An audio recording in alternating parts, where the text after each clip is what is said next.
Hi, I'm the wrong hero, and you are tuned to a very special presentation which I call PsychoHarvard. Of course, you know, they're all very special presentations. You know, they say that college is a lot like a monastery, except there's sex and drugs. Well, actually, now that you mention it, a monastery is an awful lot like a hobo jungle, except in a monastery, they're fat and they shave.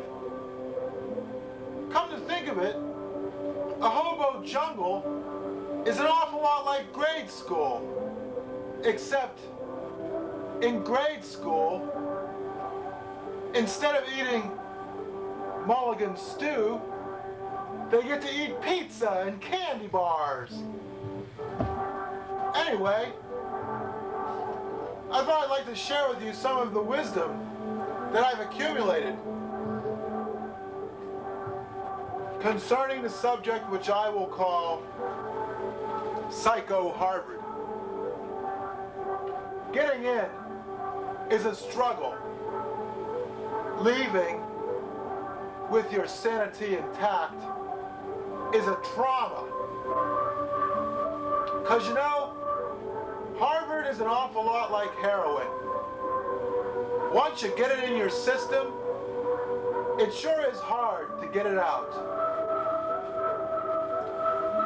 As for my own role, let me just say, to paraphrase Bob and Ray, that I was the dumbest genius at Harvard. But this isn't Harvard we're talking about, it's PsychoHarvard. You know, when you first get in there, you walk down the street, maybe for 3 months, wondering how you ever got in. And then, for the last 6 months, you walk down the street wondering how anybody else ever got in. Because that is the nature of PsychoHarvard. Somebody once said to me that my charms aspired to greatness. That was either the nicest compliment or the most finely tuned insult I have ever heard.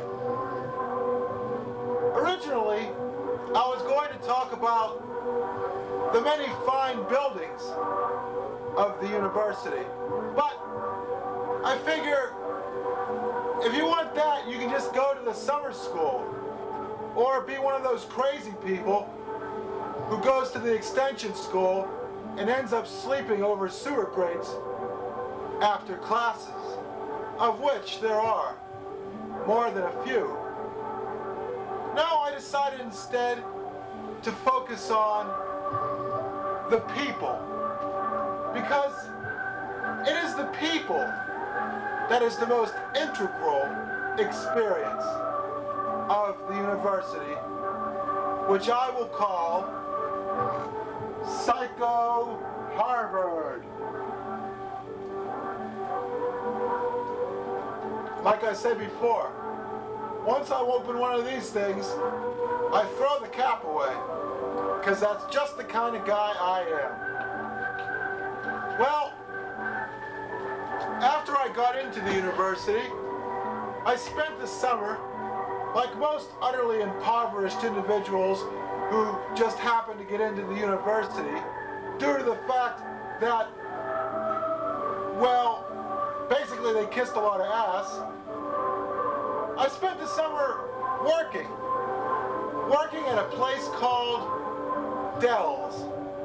And that's when I first had my most disillusioning experience. Just because you get into Harvard doesn't mean you're smart. But most of all, although people may think you're smart, they will wonder how come you're not smarter and why they didn't get in, because they figure they're smarter than you. So all the people at the restaurant would say to me, Harvard, are you sure you're not going to Harlem University? Yeah, the restaurant. It was some place, a place where morose alcoholics would go, sit at the bar, and be assaulted by the smells of Italian food. My grandfather made their sausages. That's how I got into Dell's. Getting into Dell's is far more difficult than getting into Harvard, I think. You really have to know somebody to get into Dell's, whereas at Harvard, you just have to be smart and know somebody. But you don't have to know somebody as well as you need to know somebody to get into Dell's. Anyway, I'd like to talk about the people. Can I adjust this camera angle? Obviously not. Oh. Well, I made the mistake of rooming with one of my best friends in high school. Oh, and by the way, none of the names have been changed because nobody is innocent. I made the mistake of rooming with my friend from high school, Greg. Well, sir, one of the first things we went and did was we went and saw this movie written by Jules Pfeiffer. Let's see, I think it was called Carnal Knowledge. And if you remember correctly, Carnal Knowledge is about two guys that go to college together and one of them goes totally off his rocker. And after the film, my friend Greg said to me, you know, that wasn't the best movie in the world for two college graduates, or even college students, to see. And he was right. And perhaps by the end of this presentation, you will be able to figure out which one of us corresponded to the roommate who went off his rocker. Actually, my friend Rick told me that I was one of the sanest people he ever knew.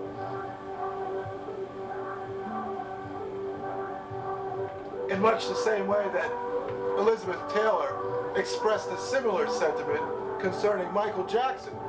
Just to interject a note of contemporaneity into this presentation. Well, when I followed up on that years later and asked him what he meant by that, would I be cruel to say that perhaps he was waffling a bit? Maybe he was a little insincere? Perhaps he was just trying to make me feel better? Well, I held that knowledge, and it comforted me for a while. Well, I didn't get along too well with Greg. I talked too much. And not only that, I didn't listen. And to make matters worse, when I talked to myself and when I talked to him, I used the same tone of voice. And he would repeatedly accuse me of not talking to him, but only to myself. And he was right. I was talking to myself.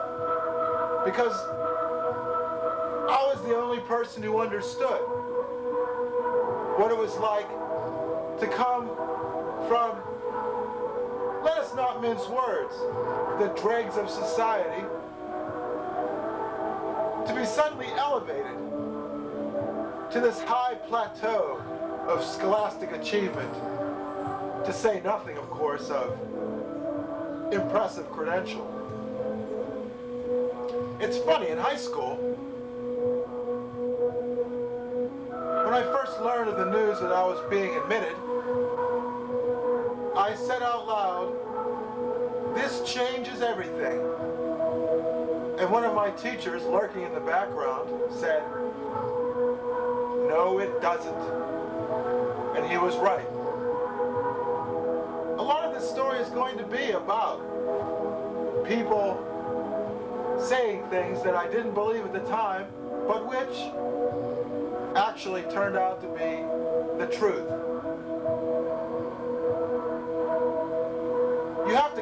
enough to tell the truth.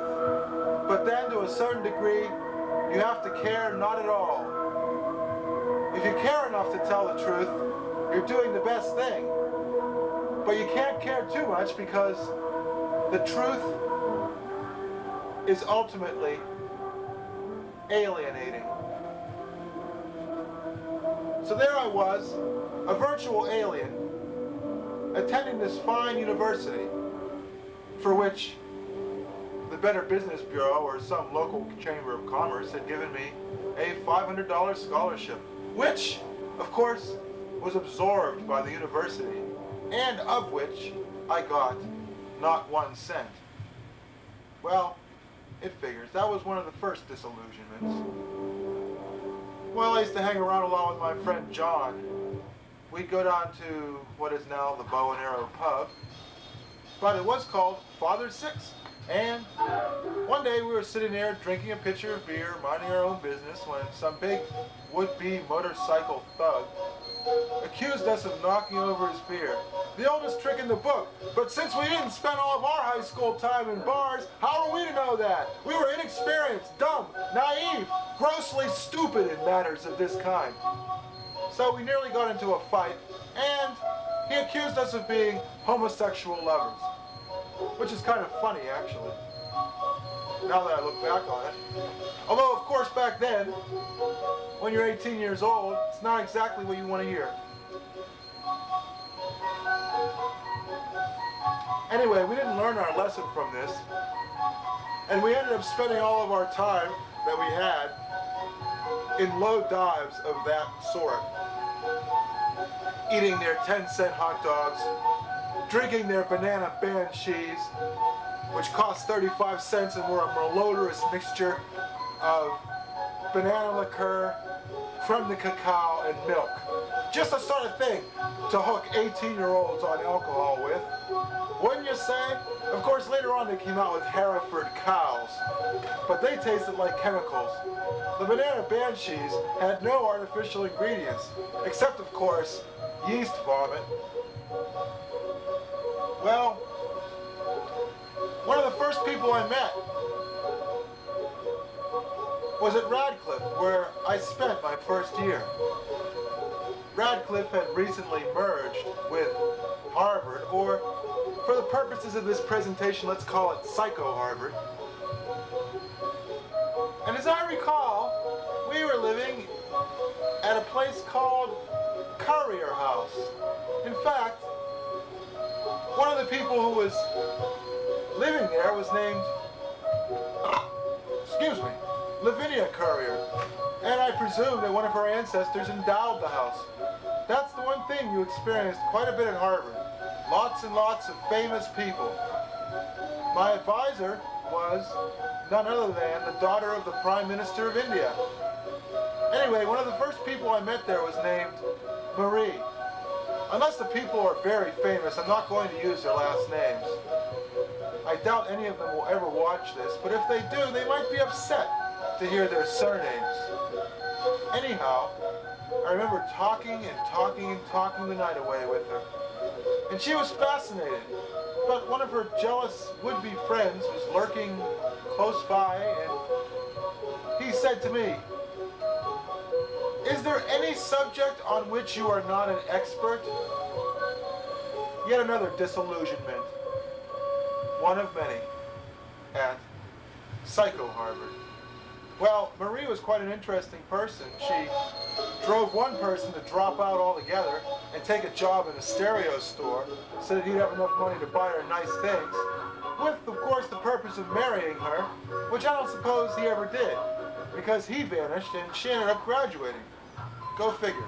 Then there was this other fellow, I don't remember his name, let's call him the man who said he only had 6 months to live. He was a chubby fellow, not particularly personally attractive, and he told Marie that he only had 6 months to live. And everybody was very concerned, that is, during that time which they weren't playing pinball, or doing their laundry, or walking from Radcliffe to Harvard Yard in order to get to their classes. But anyway, it was later found out that he was perpetrating perpetrating a hoax. And he dropped out too. So far, it's Marie too. Well, I don't think she caused anybody else to drop out. And it wasn't entirely her fault. She was sort of like the high school queen who drove all the jocks and scholars just plumb nuts. There was a lot of that. And then there was this woman named Nina.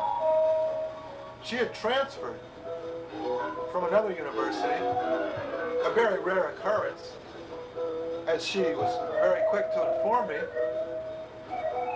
And we shared an English class. Of course, I was broke. I had no money.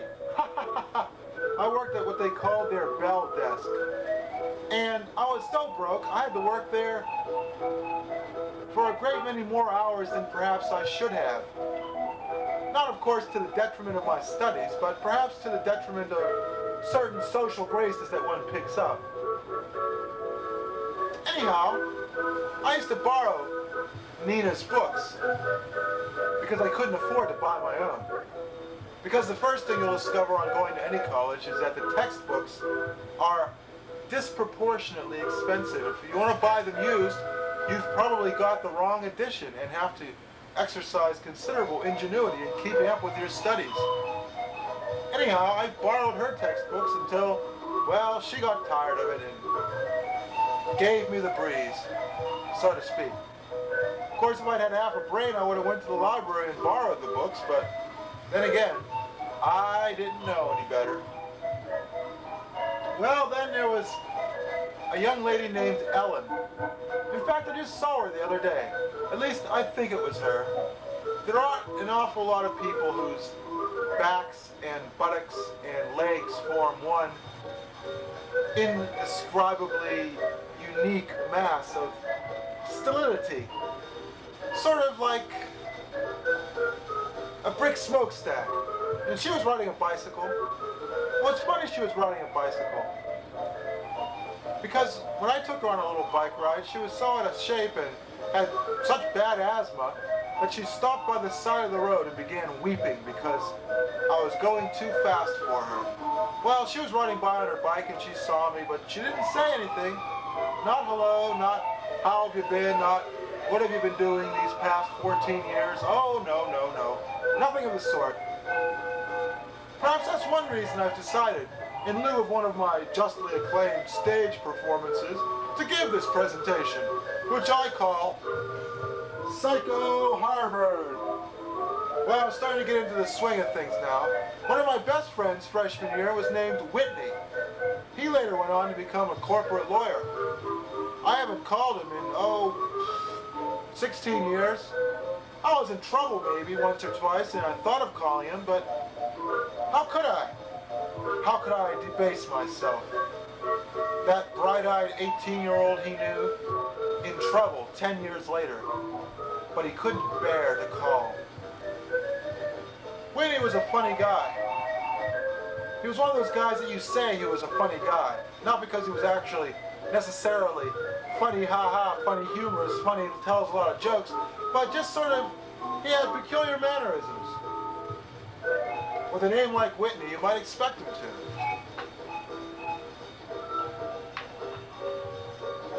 He was something of a vestigial hippie.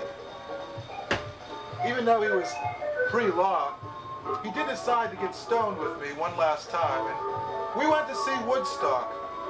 Of course, being young, our systems metabolized the THC in about 2 hours, and for the last hour we were sitting there going, this is boring. Yes, there were a lot of would-be hippies back in 1975, and I guess I might very well have been one of them. Whitney was a funny guy because whenever he imitated somebody else, it was always his own voice. He could be imitating President Ford and saying something like, my fellow Americans. Well, he was an awfully nice guy. I wouldn't want to say anything bad about him. But, well, there you have it. Don't see much of him anymore. Well, he had this friend named Robert. He was this bearded fellow. He had this huge nose, and he wouldn't leave me alone. And one of the few times I ever called my father for advice, it was to say, Dad, there's this guy named Robert, and he's driving me crazy. He wants to be my friend, but I don't want to be his friend. I want him just to leave me alone. And perhaps the first thing the wrong hero ever did was, when Robert entered the room one day, which I shared with Greg, and began talking and showed no signs of leaving, I threw a typewriter case across the room. I did not accompany it, however, with my favorite catchphrase, which all the comedians have to have, which in my case is, "You're evil!" No, I didn't do that at the time, but perhaps that was the origin of the wrong hero. One of the fellows that we shared a hallway with was named Iran. And he was a member of the Judaic faith. Orthodox, I believe. I don't think he was Hasidic, but he was kosher. Now, hey, me, I didn't know from Jewish people. The only Jewish person I ever knew was named Stoney, and he ran a candy store, and he had a gigantic thumb, and all the Catholics in the neighborhood said the reason he had this huge thumb was from putting it on his scales whenever he weighed out some meat. And he had a son named Sheldon, and everybody used to make fun of him when his father was in the hospital because he was Jewish. Well, Iran was a Jewish guy, very ambitious, pre-med. He showed me a humor magazine that his father, a doctor, and some colleagues at, I don't know, Mount Sinai or somewhere like that, had put together. Iran thought it was very amusing. But of course, it was the kind of humor magazine that people who don't write humor for a living would write. Harmless japes, merry jests, and god-awful puns. When are people going to realize that funny is actually funny?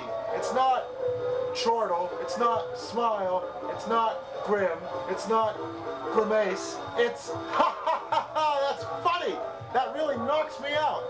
Well, anyway, I started into drinking my freshman year.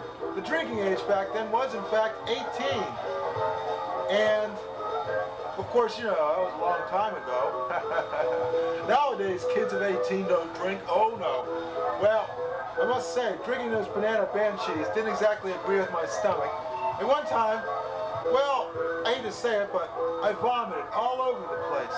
All over the door, the rug, the hallway, everywhere. And Iran, what a guy, what a card, what a kidder, he said, that shows your body is rejecting the poisons. And you know something? I thought he was just being stuffy at the time, but you know, he was right. Well, Iran was pretty intelligent, probably smarter than me. I don't say this very often. At least if he was a doctor, you know, you figure he's got some brains, right? Whereas with me, you never know. Smart one day, dumb the next. It depends, I guess, on how I feel. Well, there was this fellow named Alan, and he wasn't very bright. In fact, he was gauche. He had this horrible laugh. I'm not quite sure how it went now, but it was probably something very similar to we all knew somebody like that, either in high school or in college. I tried to help him. But you know, you can't help people unless they want to be helped, and unless they respect you enough to let you help them. But it was one of my charms which aspired to greatness, I guess. I just couldn't stand to see somebody become a scapegoat. But I couldn't help Alan. Yet another casualty. Who knows what he's doing today? I tried to help Ellen too.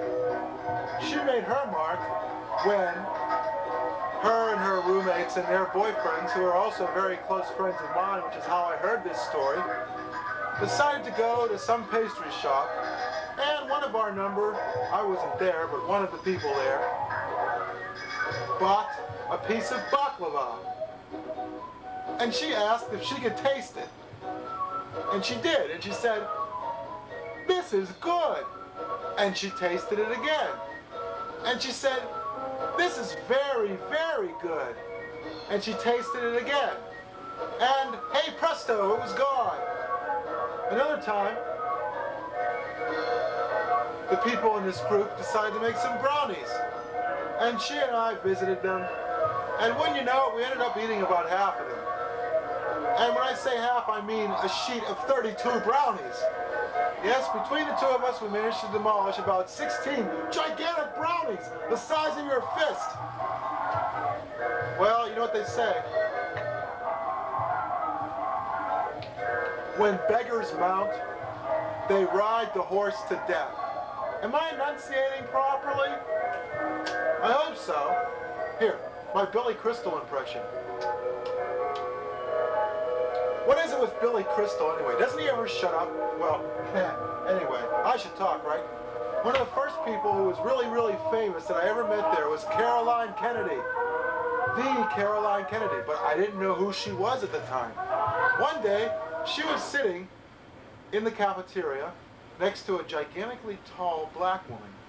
And my friend Whitney, who was with me, said, "Don't look now, but there's the princess." And I thought he was talking about the incredibly tall black woman. And so I walked up to the both of them and said, "Hey, how are you?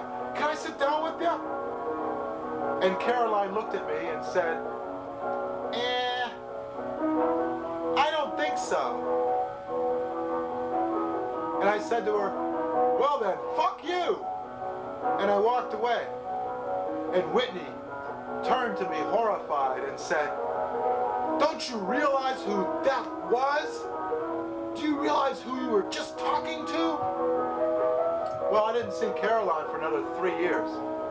And of course, you're not going to hear that story for, another hour and a half or so. Well, I told you that I knew the Prime Minister of India's daughter because she was my advisor.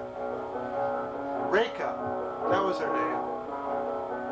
Go and look up in your 1980 World Almanac or 1975 World Almanac just who the Prime Minister of India was. And yes, Prime Minister Desai. Her name was Rekha Desai. It's all coming back to me now.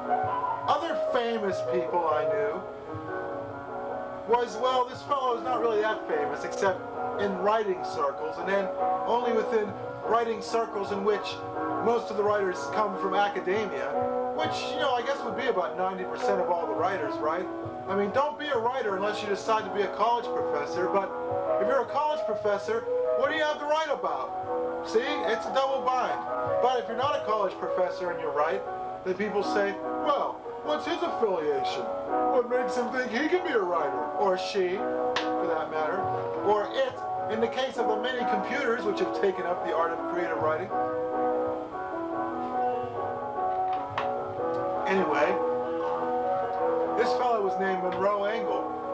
And I remember barging into his office the first week of classes and asking him, how's come there wasn't more money for creative writing courses? It was very presumptuous of me, but I like to think that he still remembers this quite fondly. Sometimes people in great positions of power don't always look down upon people who are presumptuous and arrogant in their youth.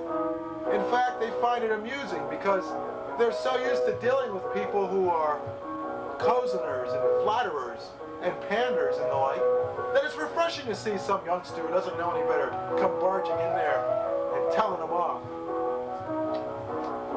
So, then there was this woman named Jane. And she was the first person to actually tell me to buzz off. Because I had just read Jude the Obscure, and it was my habit to say to her, "Poor Jane, poor humanity." And she said to me, "If you say, 'Poor Jane, poor humanity' to me one more time, I think I will scream! So I never talked to her again. Oh, did I tell you, when I worked at the Bell's desk at Courier House, one time I wrote my name in blood in the little comment book that we were given. And one of the people who worked at the Bell's desk, although she didn't really need to because she was dripping with wealth, was horrified. At the time I couldn't realize why. Why would blood be so upsetting to her? I think now it was because she thought she would get some sort of disease if she, by chance, happened to touch it in any way.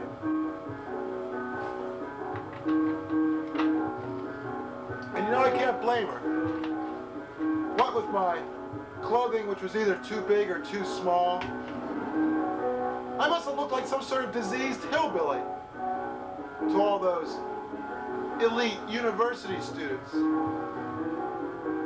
This is very painful, but it's doing me a world of good. We had this expository writing teacher. I was very angry that I even had to take expository writing because you could get out of it if your writing skills were considered to be to the high standards that the university set. Well, the university may have set high standards for writing, but their expository writing teachers were all basically academic washouts, drunks, people who couldn't get tenure.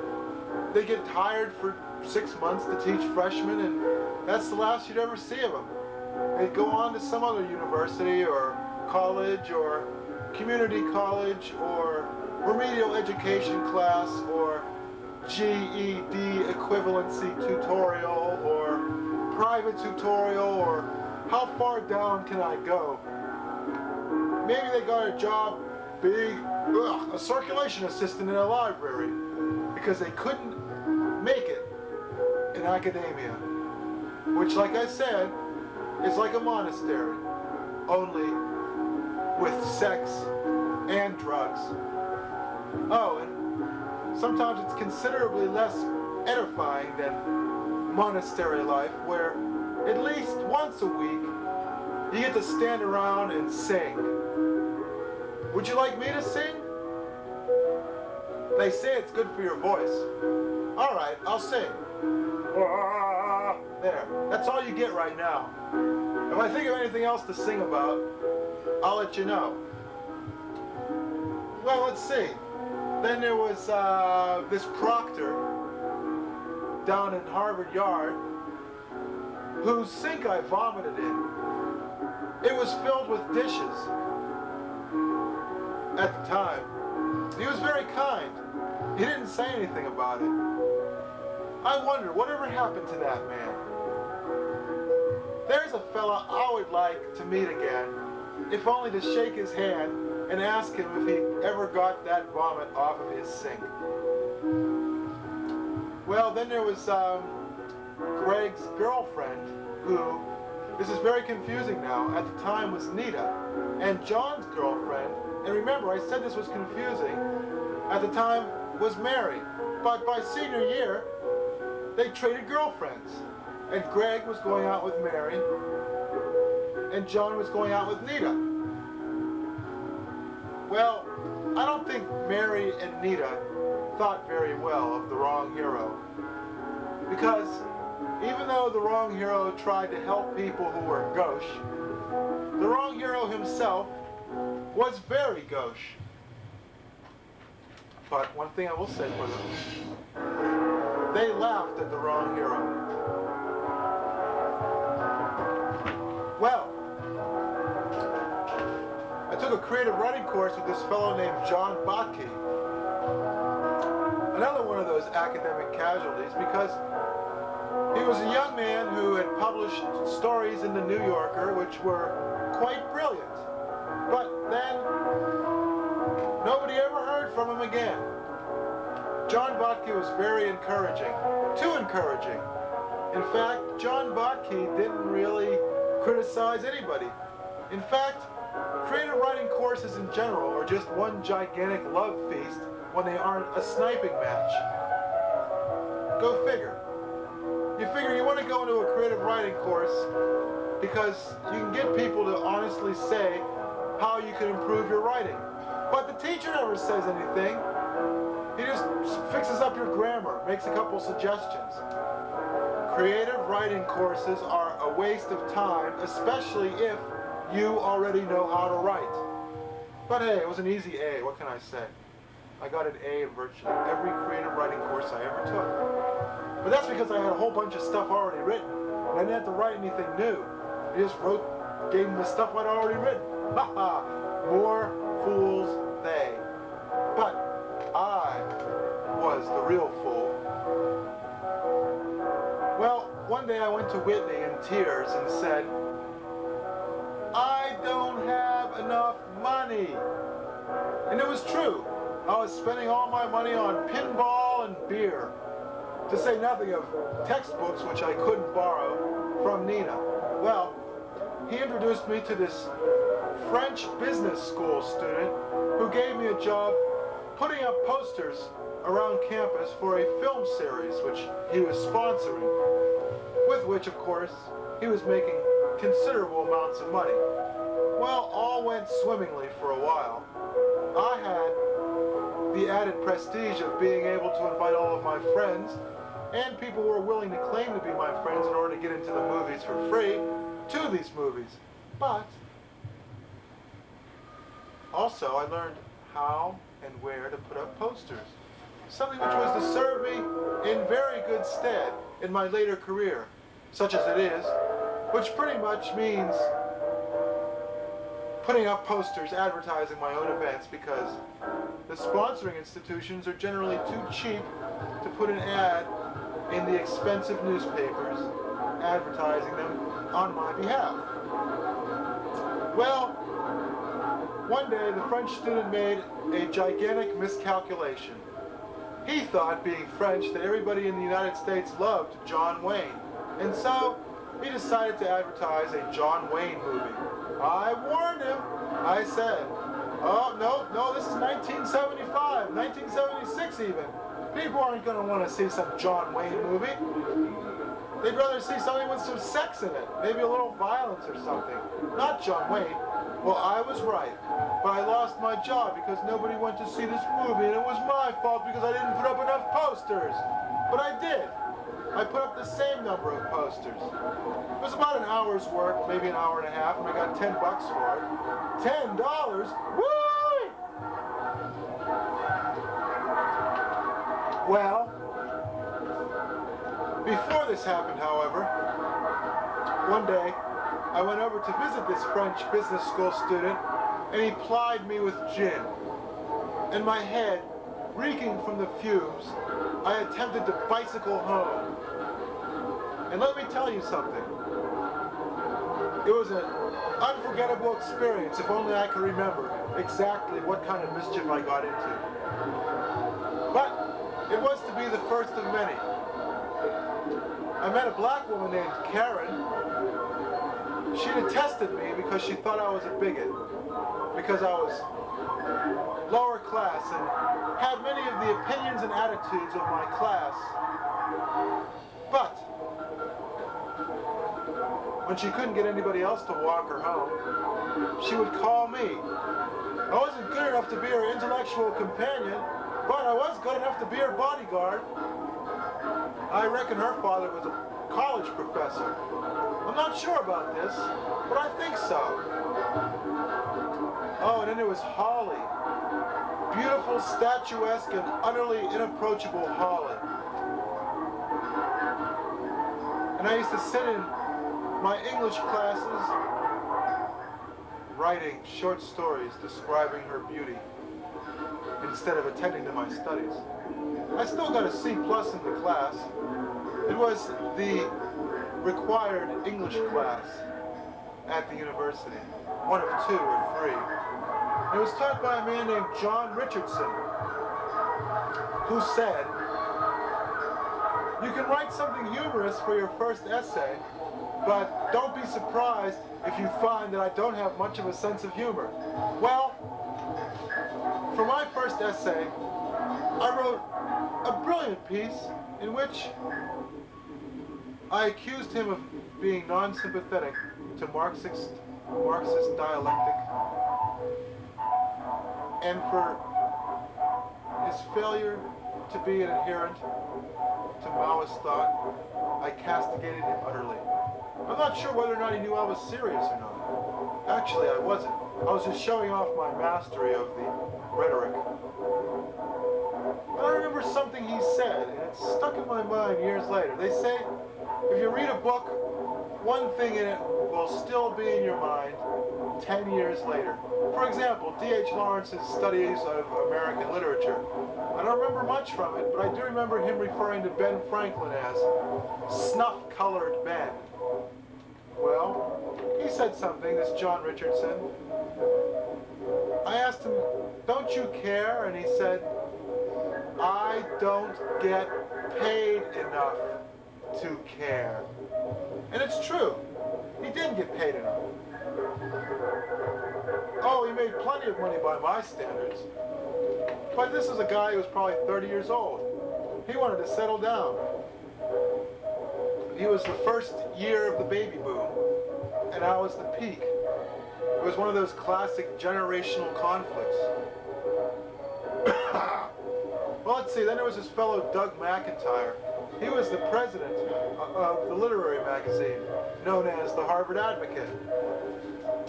And I remember him saying to me, when you graduate, come to me with your first novel and I'll publish it. Well, I kind of doubt he would because he's working for Financial Times now. And I think he was recently criticized in the Columbia Journalism Review for some sort of shady practice or other. Well, Douglas McIntyre was going out with one of those unapproachable ice queens who would only talk to you in order to discuss what you thought of their boyfriend.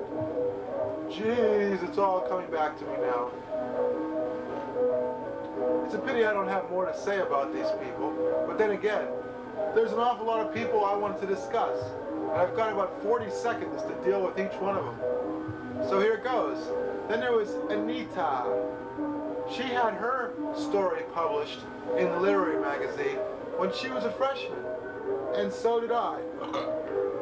And then there was this girl named Erna, and she was supposed to get her story published her freshman year too. But there was only room for 2 freshmen, and there were 3 of us. And I remember sitting at the table while our stories were being discussed and chewing on my arm because I thought that my story would not be published that year. And I wanted to be like Sinclair Lewis, who, at Yale, was the first freshman to ever have a story published in the campus literary magazine. I wanted to be one of the 2 first freshmen to ever have their story published in the campus literary magazine. I wanted it so bad I was willing to chew on my arm like a dog trying to chew his foot out of a bear trap. Well, Erna was so horrified that she decided to let her story wait until the following year. I was later to have numerous dealings with Erna, so it's good that I mentioned her now.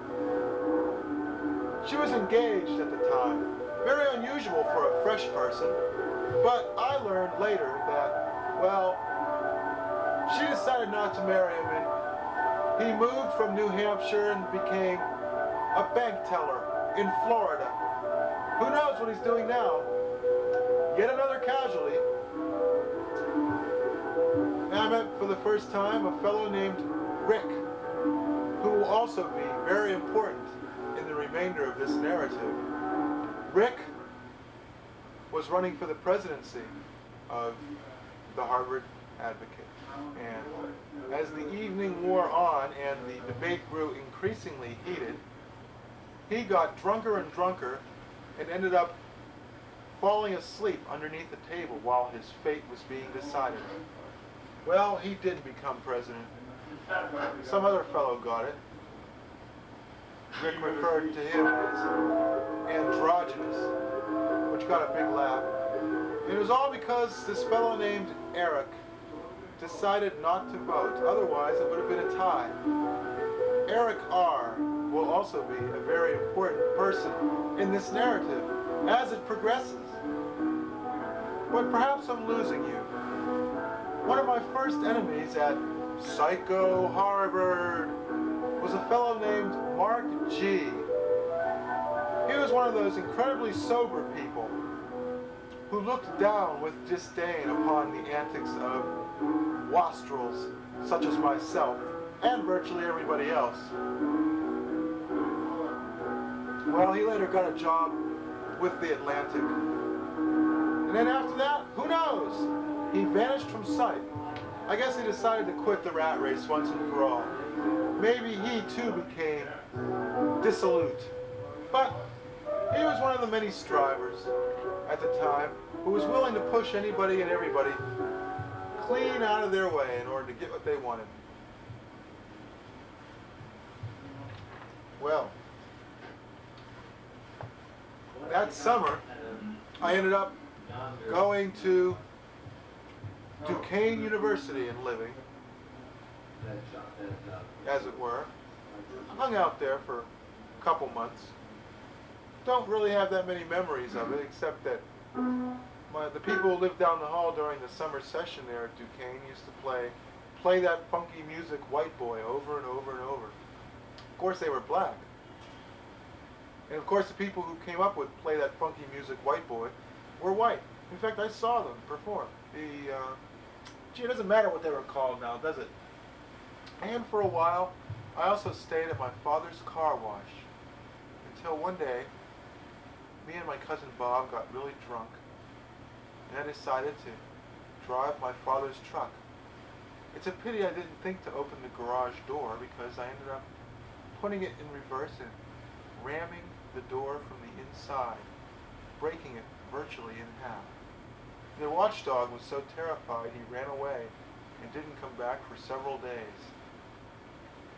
Cousin Bob and I contrived to push the door in from the outside to make it look as though somebody had smashed into the door. And I excitedly ran and got one of my uncles and told him that somebody had smashed the door open, whatnot. I think my father knew that I did it. And the reason I did it was he wouldn't teach me to drive his truck, but he would teach people at the car wash who worked for him to drive it. So that was my revenge. And years later, he would still mention the time that I smashed his garage door. And I said to him, "Dad, that was years ago." And he said, "Yes, but I have to look at that door every day." I'm going to take a break, but I'll be right back with more of PsychoHarvard.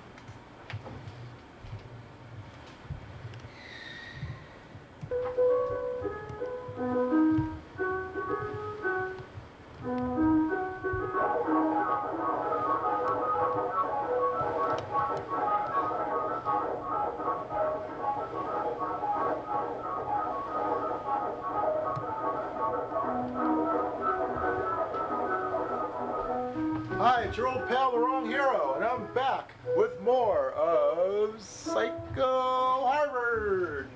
Well, now we're all the way up to my sophomore year. Gee, you know, I'm not doing this too fast.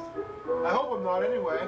Well, I guess the big thing that happened to me my sophomore year was my roommate, Greg, decided to get 2 more roommates, and all 4 of us would share a gigantic room at Claverley. Now, I do believe that Claverley used to be where the servants of the wealthy used to live, while their masters attended Harvard. By my sophomore year, having become a wastrel, I didn't get along too well with Greg, who was on the rowing team, and very athletic, and ambitious, and all them other groovy things that go along with making it. Anyway, he decided to get some roommates. Greg did, let's see, their names were Neil and Chris, and they were both from the South, and their accents irritated me, and the way they thought and acted irritated me. They held me to their absurd standards, instead of trying to understand me as the individual that I was. Greg had gotten so angry at me that one time he pushed me up against the wall of an elevator and told me, "Shut up, just shut up." Another time, I think I drank one of his beers. And he got upset because the dean of freshmen had told him that if he couldn't sleep, he should drink a beer before he went to bed. And of course he followed this advice faithfully. Maybe it was for his girlfriend. I don't know. Anyway, I told him that he was petty. And he got me in a chokehold until I fell unconscious. Well, what should happen but that when he wakes up, I'm not the one being cradled in somebody's arms, but he was being comforted because he almost choked me to death. How do you like that, huh? Well, Greg and Chris and Neil, they were all on the rowing team, but as it turns out, only Chris could make the grade. Neil was kind of colorful. He was intended for better things. A tour of Europe, perhaps a job in the government. Who is to say whatever happened to him? I can't say that I parted on the best of terms from him because one time my friend Nick called from London and the phone bill was $40. And I was so angry at Neil that I wouldn't pay it. And he had to go following me around during most of my senior year, trying to get me to pay it up. Until finally, he got the phone company to put it on my account, so I couldn't get a phone. But eventually I paid the bill, and I suppose this blemish has been eradicated from my credit record, having occurred so long ago as it did. Well,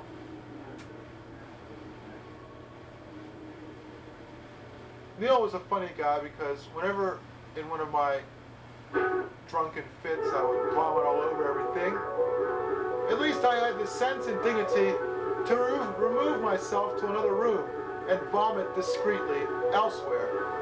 And I recall him saying to me, well, at least you were a gentleman about it.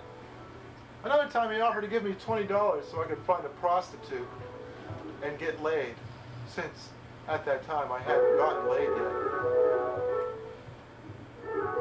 I frightened women. I wonder why. Guess I'll never know, huh? Could it be the mask? The hat? Could it be the little red star? The fact that I'm naked underneath this dress? No, not really. Well, who knows why. I didn't frighten all women, just the ones that were eligible. The ones that I might have wanted to sleep with. The ones who already had boyfriends would talk to me. Hey, they knew it was safe. For example, I used to try to keep to myself a lot. I still do, to a certain extent. And one time I was eating in the dining room, reading a book, all by my lonesome. And who should come up to me but this fast-talking woman from Philadelphia named Jackie. Hey, how are you doing? What are you doing? Hey, you don't have to sit by yourself. Come over and sit with me and my friends. Hey, come on. Very friendly. This woman talked so fast, you literally could not follow what she was saying. She talked so fast. Can you imagine somebody who talks so fast that you can't even understand what they're saying? You can't process it fast enough? And it's not like she talked about frivolous things. She would call up after her history test and say, oh, I just want to make sure I can discuss with you the fact that this and that all happened and it didn't. It was too much. Well, my friend Rick made fun of her because she didn't graduate summa cum laude. So she started crying to her boyfriend, Stevie, I didn't get a summa. Her boyfriend Steve was somebody I met in a creative writing course. I remember he wanted to be a beatnik or something, or a hippie. He was from Hawaii. And he would read a short story or a poem or whatever you call it to a jazz accompaniment. I guess that was sort of like experimental. I don't know what you would call it. Well, then there was Emily. She was a thief. Nobody liked her. But she was there for me one time when I needed a hug. And then there was Mara. Mara. was so manic depressive, with the emphasis on the manic, I might add, that I was afraid. I was afraid of her. We'd go to a party, there'd be dancing. She'd be bouncing against the sides of the room. It was my sophomore year that I met the truly crazy individuals at PsychoHarvard.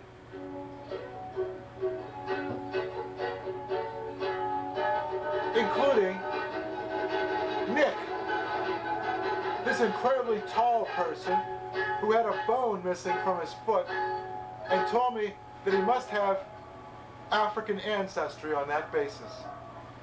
He taught an economics course. He's very well known now. We'd go out drinking quite a bit. One time he had a nitrous oxide party at his apartment off campus. The neighbors complained because he had a big nitrous oxide tank. And they even wrote a note to him, asking him to get rid of it. In fact, they even wrote the police about it. And the police wrote him a note, asking him to get rid of his gigantic nitrous oxide tank. Well, one time, after doing too much nitrous oxide, I vomited all over his floor. You might call this dinners vomited with the wrong hero. I guess I was just reacting to the stress. In fact, I remember the reason I got sick. It was because Nick had said, you know, if we were doing this in Russia, we would probably be executed. So I got sick. But instead of getting angry, as you might expect him to, he just got a gigantic broom and mopped it up, saying as he did so, "Get along, little doggies, get along." Yeah, that was Nick. Then it was his friend Mendel, a very talented cartoonist.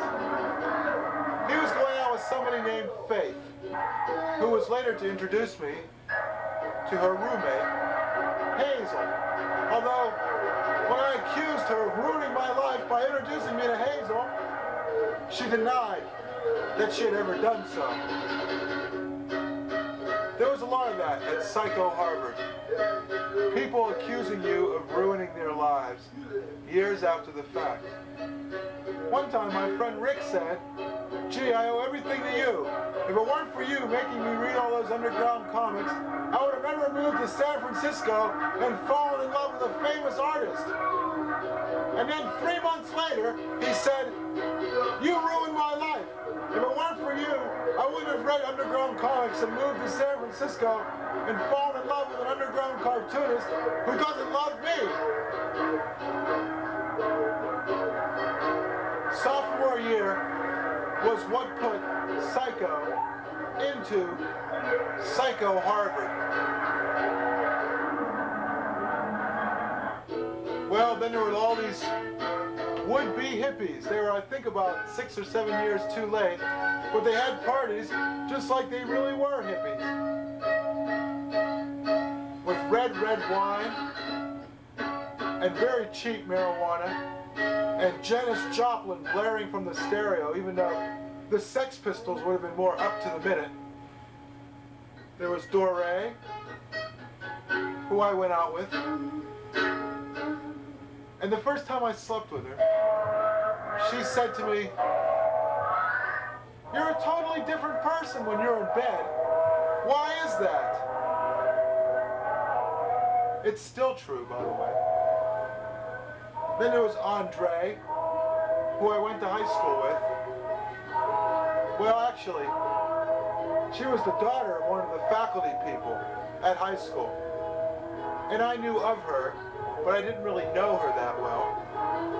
Her nickname was Nuki. And to amuse ourselves, sometimes we would shout out the window, "Hey, Nuki!" And she'd turn around and go, "What? What? Who is that?" But we were nowhere to be found.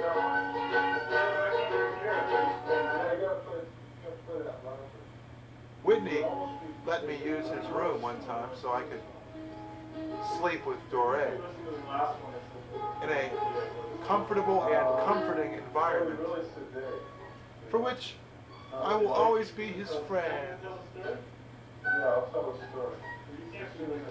I'll be right back with more of PsychoHarvard after this.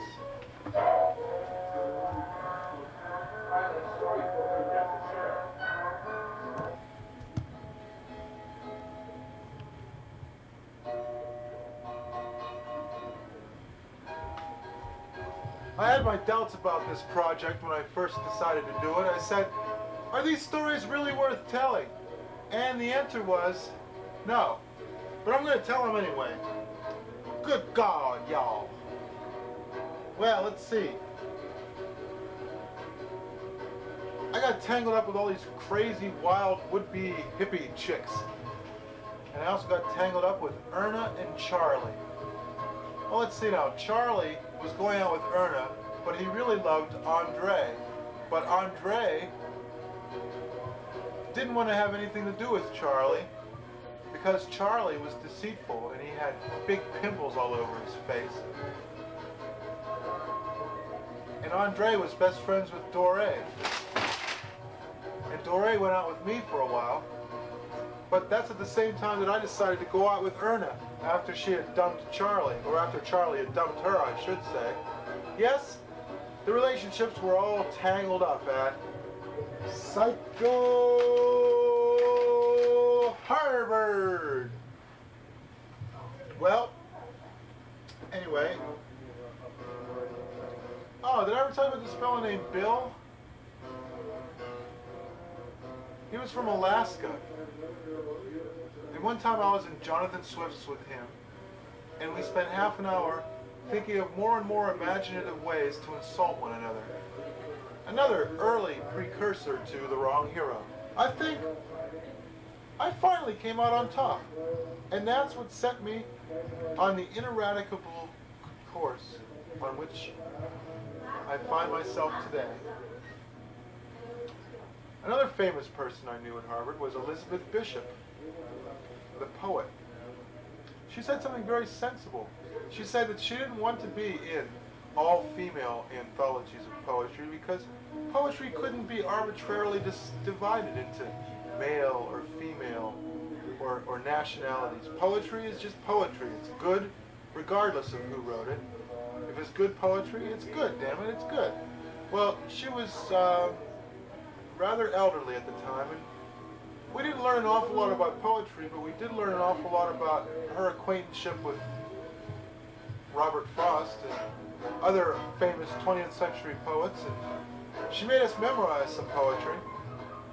I can't say that I remember much of it today. Let's see. I know that I shall meet my fate somewhere along the stars above. Oh, well, who cares anymore, right? Well, there was this woman in her class named Jane. Everybody called her Crazy Jane because she would lean out the window and scream, "Skinner! Skinner, I hate you! I hate you, Skinner!" And B.F. Skinner was nowhere in the vicinity at the time. Otherwise, she might not have been so crazy. Well, Elizabeth Bishop and Jane didn't get along any too well. I guess because Elizabeth wasn't any too stable herself, and Jane just reminded her of the madness she had left behind. Oh, there were so many people. There was the kindly Sergeant Walsh, who I worked for 3 years as a student security guard. He even gave me my shirt when I told him that I was broke. And then there was his evil lieutenant. We'll call him Lieutenant X. Because Andre also worked for student security, and he thought that Andre and Doré were lesbians because they used to hang around together so much. There was a lot of that at the Harvard University police, by the way. A lot of depravity. Oh, and then there was this fellow named Tony Sanchez. He submitted a story to the literary magazine in which he gave himself the name Falky dos Passos and wrote about what it was like being a Neiman fellow. Well, of course, we laughed him out of all countenance, but later we found out that he He was put in jail for some sort of fraud charges or something. Big scandal with this fellow. Oh, and there was Grover Norquist. He was on The Advocate, and he became something like the head of Americans for Fair Taxation or something like that. One of those really weird neoconservatives. And then there was Andrew Kimball, and he was my sophomore tutorial person. And he said to me, "You are the most brilliant student I have ever had." And you know, I didn't even read half the stuff that he had assigned to me to read. He let me set my own agenda. I wanted to read about the history of the English novel. So he gave me some suggestions as to what I should read, including Middlemarch. Middlemarch, I had to read 3,000 pages a week for my courses, and then I started to read Middlemarch too. I got about halfway through it. Then I read the Cliff Notes and sort of bluffed my way through, you know, sort of like that. But it's funny, you know, I was talking about those hippie parties I went to my sophomore year. At one of these parties, one of the partygoers said to me, I was holding a joint in my hand, and he said, "Just tell yourself, I can make it without pot." Well, 18 years later, I think I finally got the message.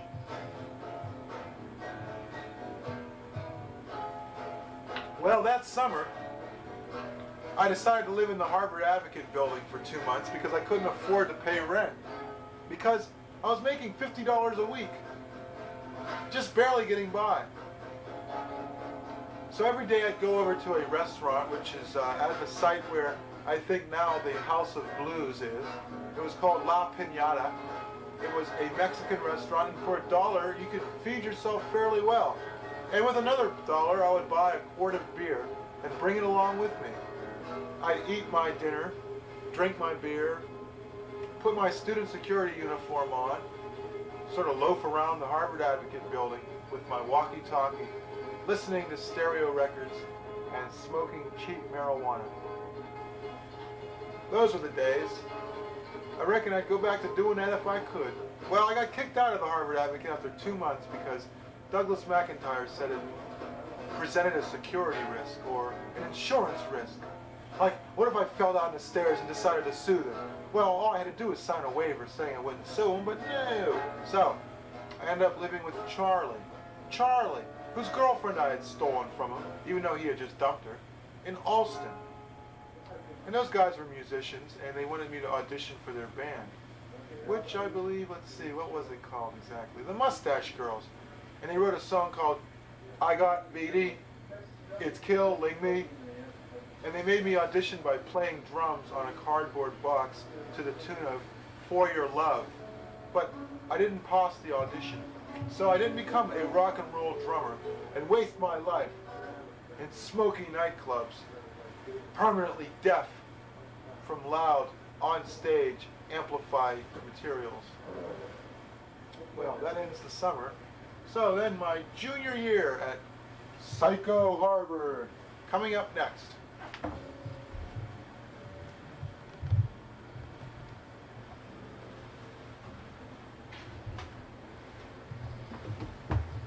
Well, I'm back. Yeah, so anyway, my junior year, I started going out with this woman named Hazel. In fact, the first time I ever set foot in this here studio right here was visiting Hazel. Hazel came from a background similar to mine, which made her perhaps one of the most sympathetic characters I ever met at PsychoHarvard. Well, of course, you know, if I hang out with her, I can't hang out with all my other friends because they don't like her. But rather than give her up, I just didn't hang out with my friends for a while. Well, eventually, I got back in with them, but then Erna was going out with some fellow named Sam. Now, I don't remember Sam very well, except one time he said that when he was driving through my old neighborhood, he would always roll the windows up in his car. It seems that Erna was always going out with people who were like me in some respect. There was Sam, who was from Pittsburgh. There was this fellow named Francis, who sort of resembled me. And then she ended up marrying a guy that looks just like me. Now she lives off in Albany somewhere. Well, Erna put me through a lot of changes, I'll say that much. But there wasn't just Erna to deal with, there was Rick. And we'd have all sorts of adventures. And one of the finest times we ever had was having a sword fight with rolled up newspapers in front of the Harvard Law School. And he later told me that was the most fun he had ever had. What a sad, impoverished life he must have led up to that time, before he met the wrong hero. Well, there was this girlfriend, Antoinette, who I later went out with. And then, just to get back at me, he decided he'd go out with Erna. So, you know, it all evens out in the end, I guess. Well, Antoinette had this alcoholic roommate named Leslie.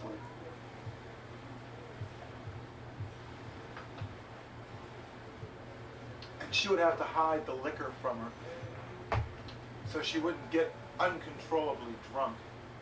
Well, I ended up sleeping with Leslie one time, but that's a story that will have to wait for just a little while longer.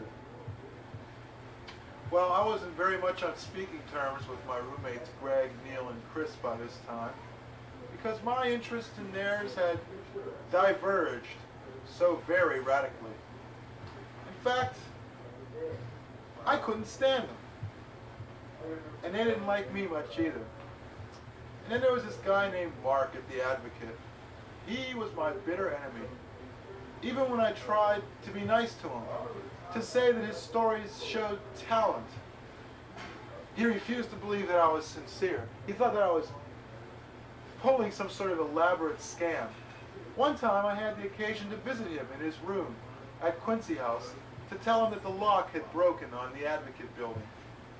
And in his room, he had nothing except the unabridged Oxford English Dictionary, all 26 or 24 volumes, full-sized.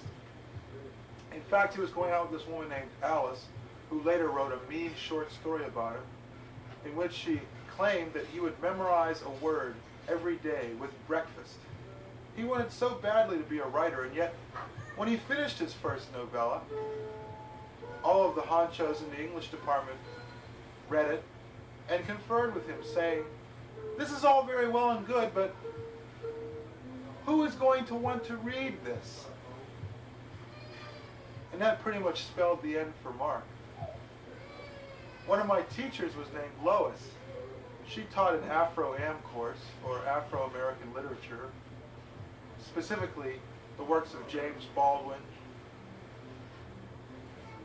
Oh, and who was that other fellow? Richard Wright. She got very angry at me because I said that a leitmotif in all of the stories of Richard Wright was basically, "No, don't beat me." And also, I told her that going hungry wasn't so bad because after 3 days your stomach shrank and you didn't notice it so much. And she thought I was a racist, but when I told her about my background, she realized that I had gone hungry for 3 days and knew what I was talking about. And later, after she was my teacher, in accordance, of course, with the strict ethical demands of teaching at PsychoHarvard, she decided to have a relationship with me. So I went up to visit her in Maine during one Thanksgiving, my senior year, just to make Erna jealous.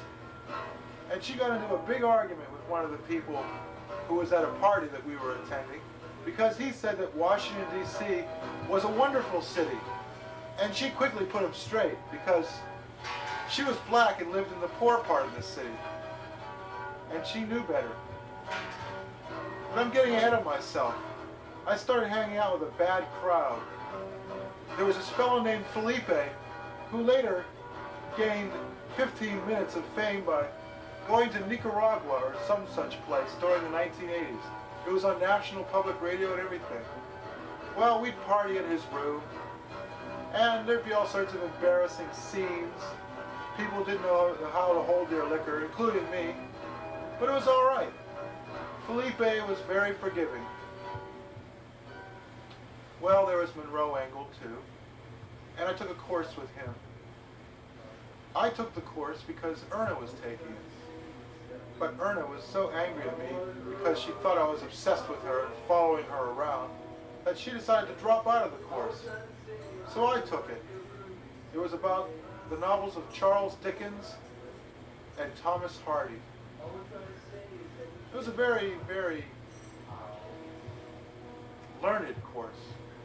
I learned a lot, but I can't remember a single thing except Jude the Obscure, in which a little character named Father Time hangs himself and his little brothers and sisters in a closet and leaves a note that says, "Done because we are too many."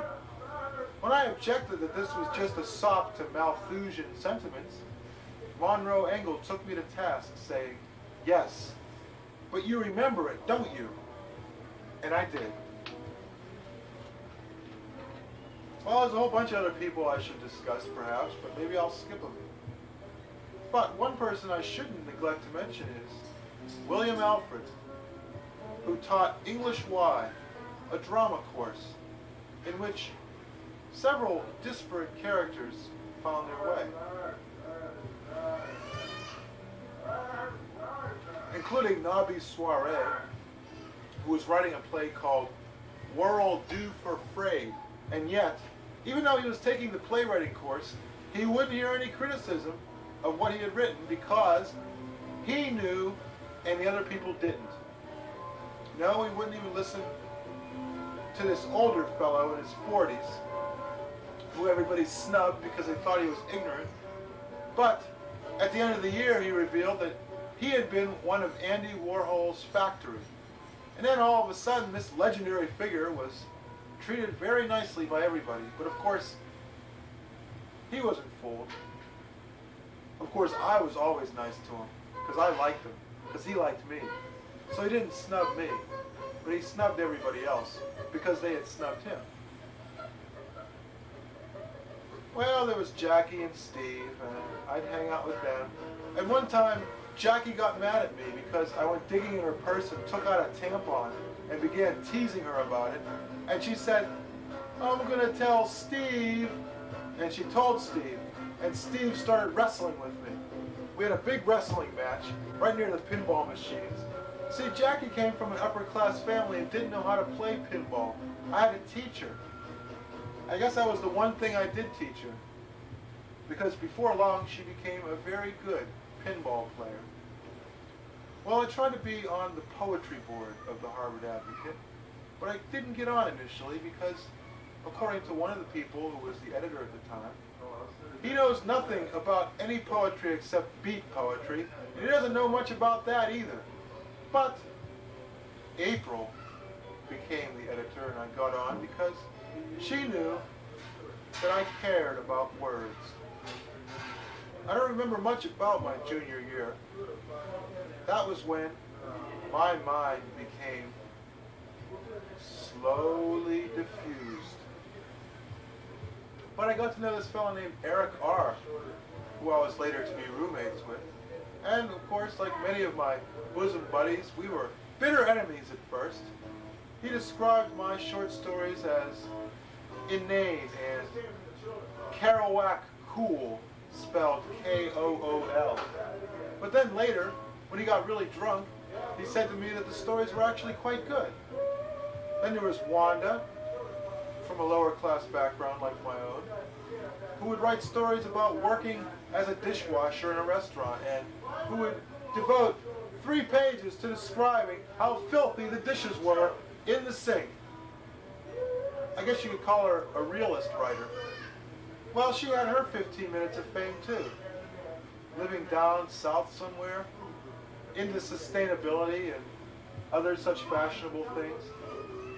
It was my junior year I met perhaps one of my very best friends, Carl, who people now call the Colonel because he's from Kentucky, and of course, being from Kentucky, he was an official Kentucky Colonel.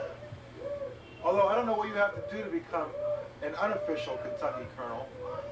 I guess just be a guy that people from Kentucky like. enough to make an unofficial Kentucky colonel. Well, Louisville, Kentucky is a pretty wild place. All the bars stay open until 4 in the morning, as I was to discover on a visit there years later. I met this fellow named John B. He was from Beverly Hills. I was later to stay at his guest house. He had a semi-detached guest house attached to the main house with an enormous swimming pool, which was like 15 times bigger than his apartment, I might add. And his roommate, Walter.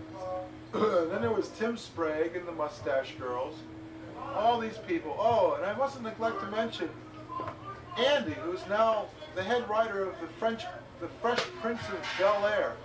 He was in a play that I had adapted from a work by Edward Dorn called Gunslinger.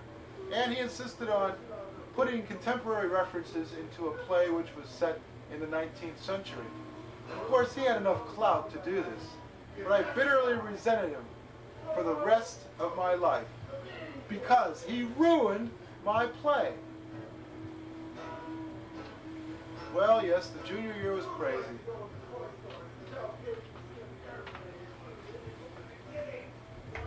I'm going to have to continue PsychoHarvard in just a moment.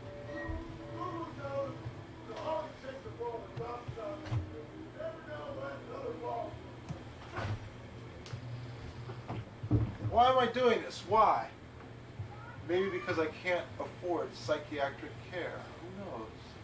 Well, to continue with my narrative, around Christmas time, we all decided to run for the presidency of the Harvard Advocates. And we made a pact among ourselves that the winner would invite the losers down to his home, or her home, as it turns out, because it was me, Erna, and this fellow named Richard. Well, Richard was the person who ended up winning the presidency, and so we visited his home down in Atlanta. And that was a pretty wild time. We took all sorts of dangerous drugs and floated above our bodies as a cream-colored spirit, looking at ourselves in a near-death experience. The first of many for the wrong hero. We went to a party in New York City, and I met Norman Mailer.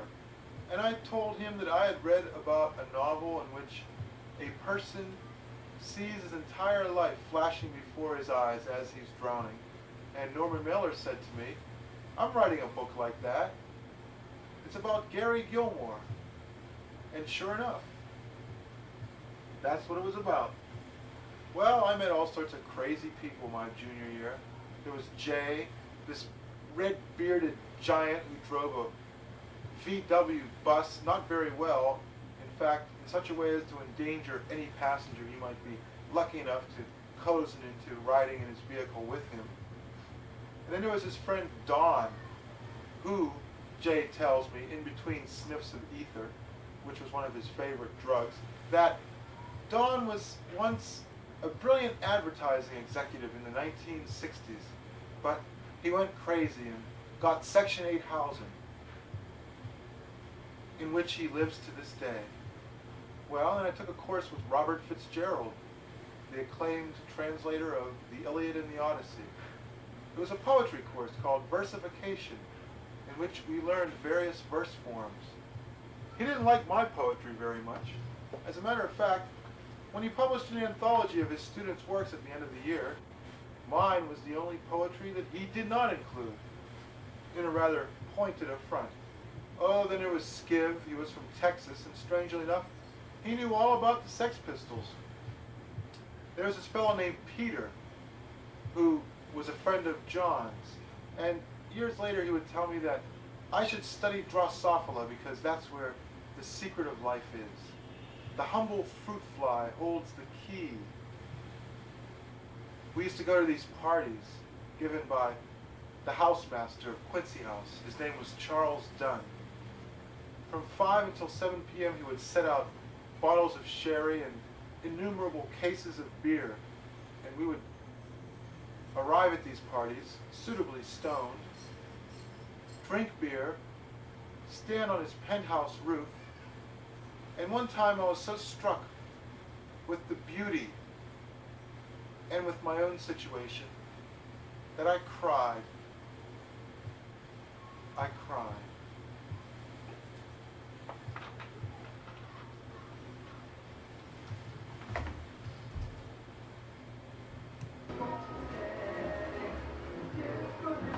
At the end of my junior year, I decided to give a party at the Harvard Advocate.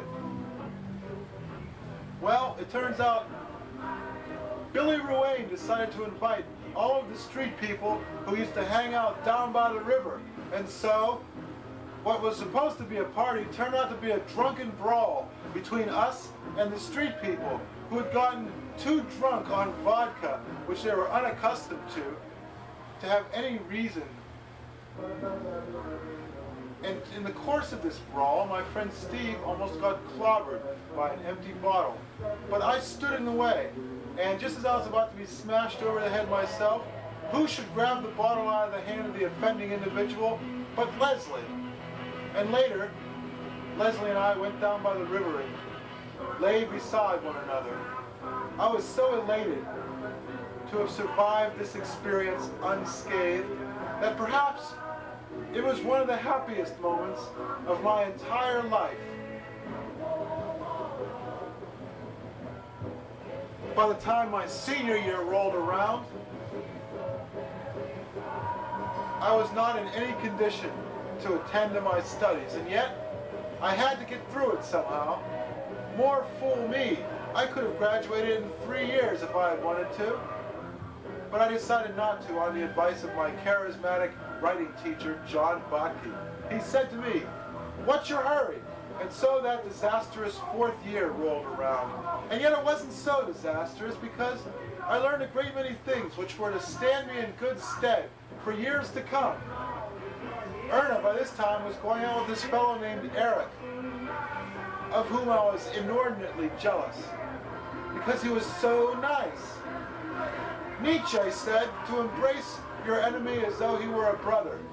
I did so a year or so after the fact, only to realize I didn't like this person anyway. There was no reason why I should have. I met more and more crazy people, and fewer sane people as my senior year came and gone.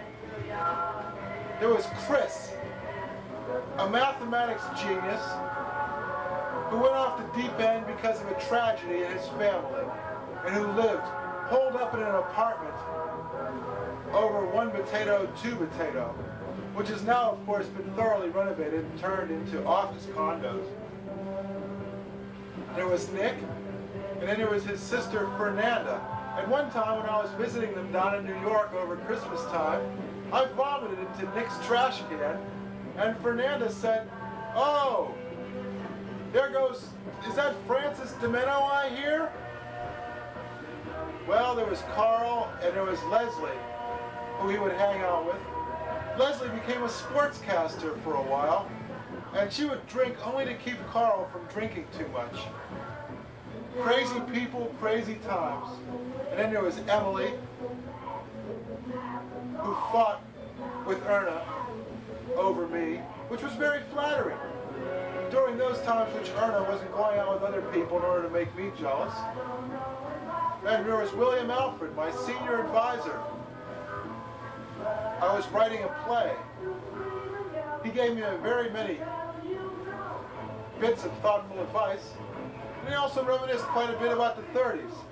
And my friend Richard Smalley said, "You know, William Alfred's a nice guy, but he doesn't always know what he's talking about."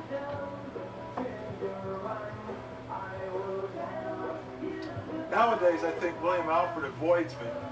I think he thinks the wrong hero is off his rocker, and that could be. Well, all the people go flashing by my closed eyes in an endless array.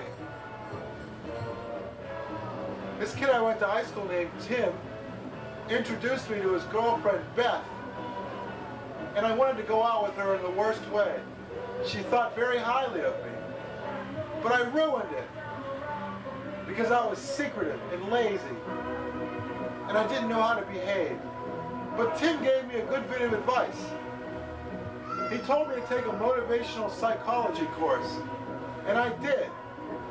And the first test they gave us was to put nameplates in front of all of us, and then take them away and write down the names of everybody in the class. And I could only remember the name of one other person in the entire class, even though we had all introduced ourselves to each other. And for that, it was said that I had low affect, which meant that I just plain didn't like people very much. Other things they said was that I had a high need for power. And that was because they gave us a writing test, and I wrote the most number of words, second only to Leslie. And finally, they said I had a moderate need for achievement. I don't know where they got that idea. Perhaps it was because of the many uses of the word no and not in my writing samples.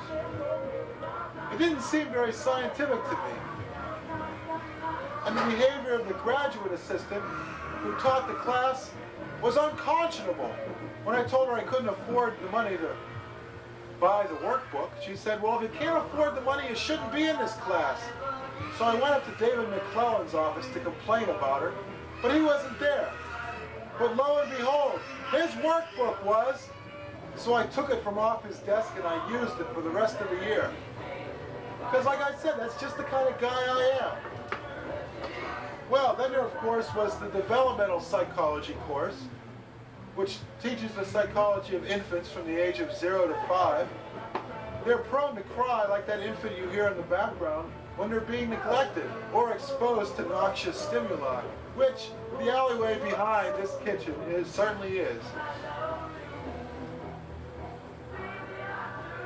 The teacher of the developmental psychology course was named Dante. One time I buttonholed him in the elevator and I said, if psychiatrists are so beneficent, then how come they don't treat people for free? And he said, I don't know the answer to that. One day he revealed in class that he had been abused as a child. And I stood up and said that I had too. It was the first time that I realized this. Hazel was in this class. I hadn't been talking to her for about 2 years. But we finally came to some sort of reconciliation because we realized how abusive our childhoods had been and how the way we treated ourselves wasn't because of any personal feelings we had towards each other, but because of the way in which we had been conditioned to behave. And then there was group psychology. And that perhaps is where I learned the most. I learned that if you're going to walk into a room full of strangers, you shouldn't attempt to dominate the conversation right away. One time, I kept talking and talking, even though everybody else wanted to be quiet. And when they told me not to talk, and I asked them why I shouldn't talk, they said, because we want some silence. And I said, why can't I talk during the silence? And they said, you shouldn't feel the necessity to always fill the silence. The teacher of that course said to me, 10 years ago, everybody in the class was just like you. I guess what he meant was a hippie. Now, you're the only one in the class who's like that. I don't know if it was an insult or not. I don't think it was. Well, Ellen was in that class, Ellen from freshman year, who was my girlfriend back then. And everybody in the class said, hey, you and Ellen should go out together. We never once revealed to them that, in fact, at one time, we had.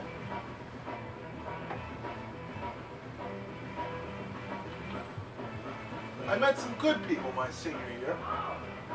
There was Jenny, who had this incredibly frizzy hair and wrote all sorts of poetry, and her friend Jeff, who started an independent creative writing magazine called Paydan Aram, because he couldn't get onto The Advocate, even though he was an incredibly talented poet whose works were published in the New Yorker. Around Thanksgiving time, of course, I went up to Maine to be with Lois and made Erna jealous, and after that, Erna moved in with me my senior year, and we both shared my incredibly cramped one-room apartment until finally she decided to start commuting up to New Hampshire and back every other day for her classes because she had a puppy. And me, her, and the puppy couldn't all live in that small room. And she had to heat her food over a sterno stove or on top of a radiator. She couldn't stand living in that kind of poverty, which is why eventually we broke up. She knew that I would never amount to anything. Then there was Mira Nair, who I knew vaguely, but who was to go on to do an incredible film called Salam Bombay, which was Los Olivados, I suppose, for the Indian subcontinent, the Boonwell of the East.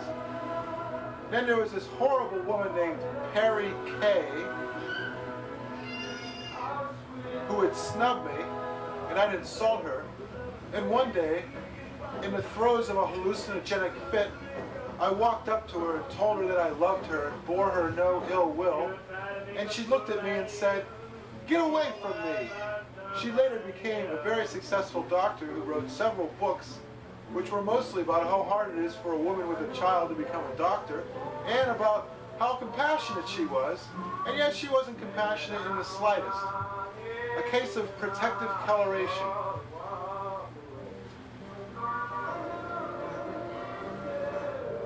There was this thing at Quincy House called the Space Table, in which everybody would sit around and get stoned during dinner and listen to various music that we would bring in. And I remember the time that I brought in the Velvet Underground.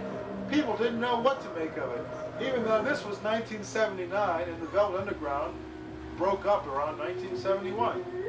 It goes to show just how backward people were back then. Well, other famous people I knew. This fellow named Guy Gallo, who wrote the screenplay for Under the Volcano and was never heard from again, as far as I know. Oh, and then there was Eric Brindell, who convinced Nick that I was insane, so Nick wouldn't have anything to do with me. Well, he later became editor of the New York Post, or at least, let's see, one of the editors anyway.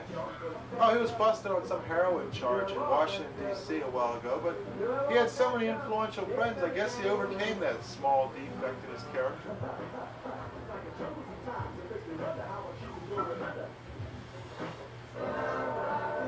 I corrupted all sorts of freshmen, or I tried to, when I was a senior. There was this fellow named Ashley. We were great pals for a while there, but then we sort of dropped out of each other's lives. And then years later, I saw him and told him about the projects I was working on, and he turned to me and said, "You're never going to do anything." Then there was Steve Cause, who I went to high school with, and he went to a meeting which was to prove very faithful. It was a meeting held by the National Enquirer, soliciting Harvard students to write for them. He went to that meeting, I didn't, and years later, he's now one of the top people at the National Enquirer.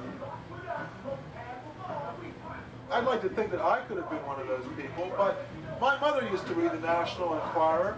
It deludes poor people, and I wouldn't have any part of it. I met this fellow named Bruce. He was from Philadelphia. I believe he came from a background similar to mine. He was a child prodigy, a physics genius at the age of 16. What happened to him was not a happy thing. Under my influence, I suppose he decided he wanted to become a creative writer. After that, he went completely off the deep end. Then there was this fellow named Danny Snow. He too wanted to be a writer, but he was terrible. And when I told him he was, he said, "Well, everybody has to start out being bad sometime." And eventually, he became a commercial writer of some sort off in the Midwest. And nobody ever heard from him again.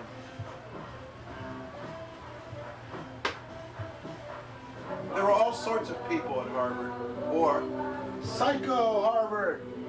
Stephen Gordon. I won't give his last name, but he was the son of a very famous movie critic and an unconscionable ass. And he corrupted poor Alice. He left her a broken woman, and she was never heard from again.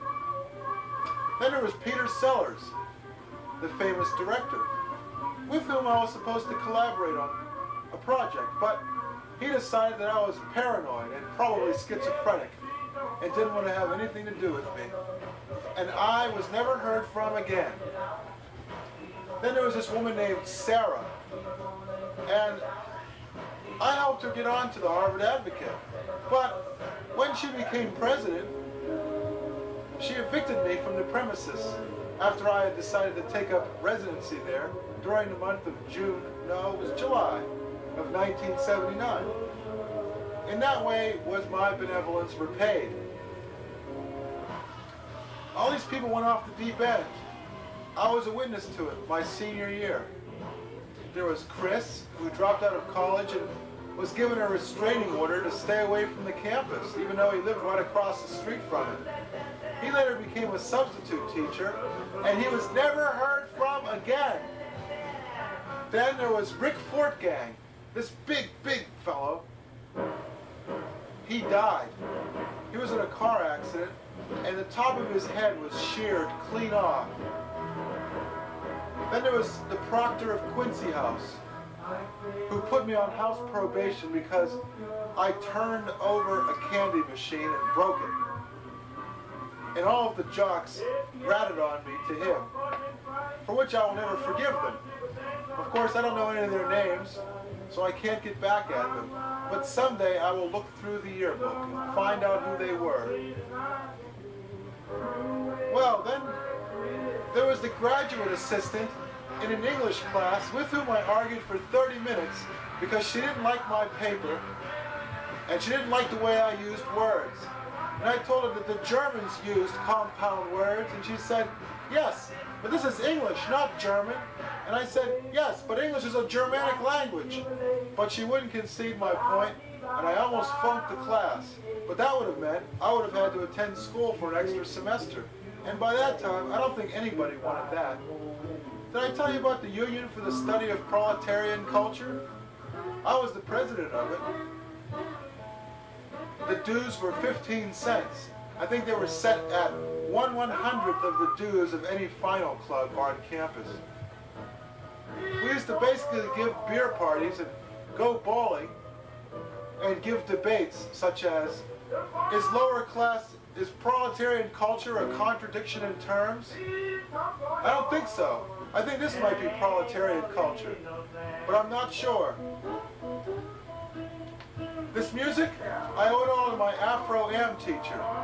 She taught a course on Afro-American music, which basically was the blues.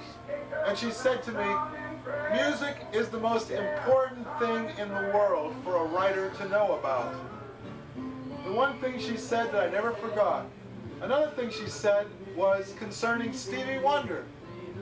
She turned and looked and said, oh yes, our young friend who writes so much.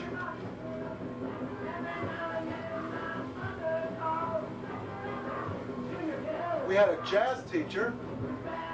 We got to meet people like Count Basie. He knew all these people. Gunther Schiller, Charlie Mingus.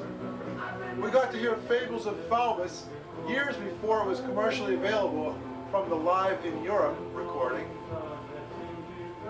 And orange was the color of her dress, and then silk blue. The Eye of Hurricane Sue. It is to him that I owe my love of the music of Charles Mingus. It occurs to me now, none of this is very funny. I'm sorry for that. If you feel you have wasted your time, I have apologized, and I hope my apology has been accepted. And yet I must forge on. There was this woman named Lisa, and she was just flat out crazy. There was another woman in my dormitory who had a name which was the same as hers, and she was convinced that this was some sort of doppelganger. She was later committed to a mental institution, but I was to encounter her years later at Sarah Lawrence, to where she had transferred. But I was not in very good shape back then.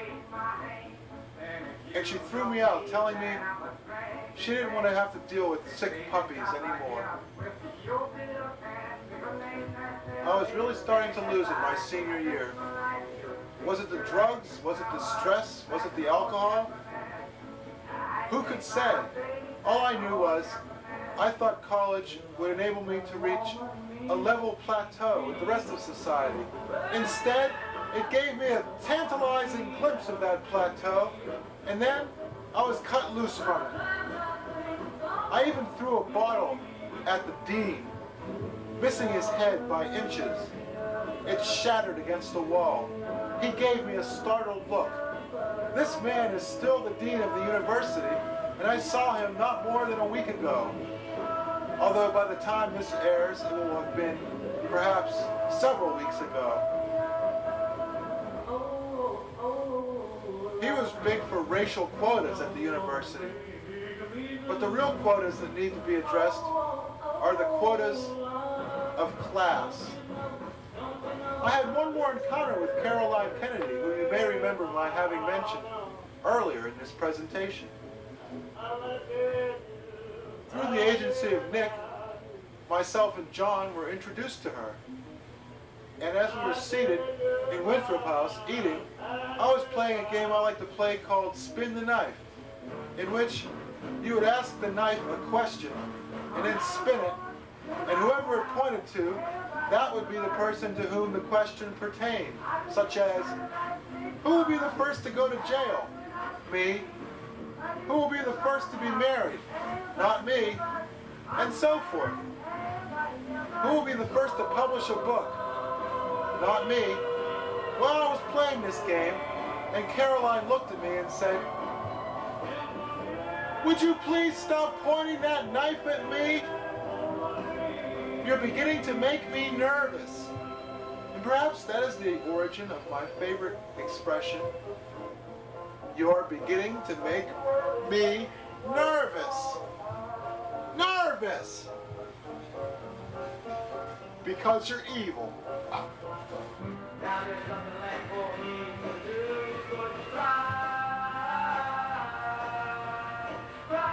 Well, there's nothing left for me to do but cry. The last week of my senior year, I went totally off my rocker.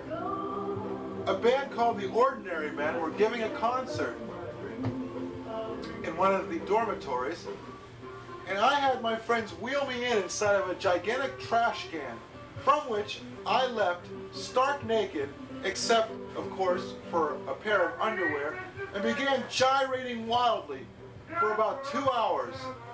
Now, of course, I can't gyrate wildly for more than 2 minutes. But keep in mind, I was 22 years old back then. A lesson for you 22-year-olds to keep in mind. Well, when I left PsychoHarvard, I still had my job as a security guard, but I had nowhere to live. But fortunately, my friend Nick let me stay in his place in Harvard Square.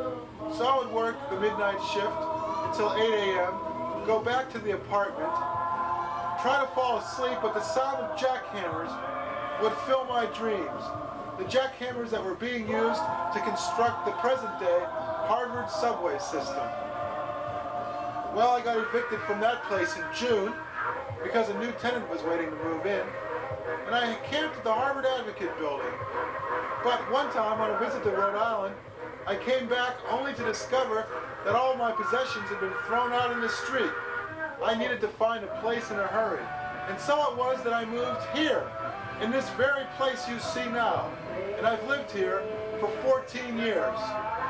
But soon, perhaps, I will live here no longer.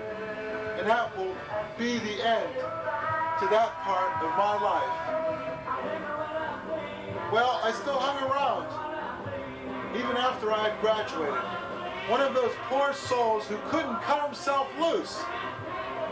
And one time, a man was recruiting for his corporation. And I stood up in the middle of his presentation, and I asked him what his favorite color was. It was just these types of antics which gained me the not entirely desirable reputation of being a legendary character. Another time I was in Tommy's lunch, writing poetry on the side of the walls. Poetry which, of course, was covered up and then later totally effaced. And now, of course, it's not Tommy's Lunch anymore. It's Tommy's Pizza. So all traces of my presence have been eradicated. And yet, when I was there one time, I overheard people talking about me and saying, yes, he works at the all-night store. He's a poet. And I was very flattered to be called a poet, but not flattered to be known as the person who, after leaving Harvard, got a job in an all-night store and went totally insane. Proof being, I saw Caroline Kennedy, and myself and my friends followed her down the street, serenading her to the tune of Caroline No by the Beach Boys. My friends were all sane, and they helped me in ways that perhaps I can never adequately repay them for. Well, now I must pause once more in this presentation of PsychoHarvard to discuss the aftermath, in which I realized what had been done to me.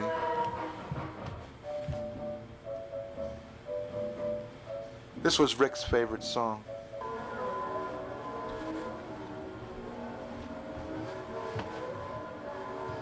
And now, the aftermath of PsychoHarvard. What was Harvard exactly but a gigantic fish tank segregated into various sections? Into some sections, alcohol was introduced. Into others, marijuana. Into still others, hallucinogenic drugs. And at the end of 4 years, the social scientists involved in setting up this grand experiment, founded 1636, perhaps had occasion to look back on their work. I am one such product of what I call PsychoHarvard. This is going to be a hell of an orientation lecture. If anybody who's a freshman at Harvard happens to be watching this. Well, let's see. What happened to all these people? Well, Erna moved to San Francisco, and I went out to visit her for a while, but, well, my mama died and left me reckless, and my daddy died and left me wild, and we just couldn't get along. And I hardly ever saw her again after that. It was never meant to be. This fellow named Dave moved in with me to this apartment. I had gone to high school with him. He was attending the business school. He was a very strange fellow. One time I was walking down the street with him, and I started singing the Lou Reed song, Why Am I So Shy? And he took me literally. And he turned to me and said, You're not shy at all. He also came up with this diabolical question. Say something that proves you're a genius. And you can try that sometime on somebody. Who's to say that you didn't learn something useful from this presentation? I won't call it a film or a movie. Well, let's see, what else happened? We had this fellow named John D. He moved in. See, at the time I was working at Otra's shows, and I was flattered that he didn't decide not to move in here simply because I was a dishwasher at a French restaurant. Well, he had gotten kicked out of his Harvard dorm for having set it on fire during an exam period. So he moved here for a while. Well, eventually he left. Now he's probably some policy broker down in Washington, D.C., for all I know. Eric, who I was feuding with rather bitterly, well, he moved in here for a while too. Now he's a poetry editor for a magazine down in New York. And his friend Chris Caldwell works for the American Spectator.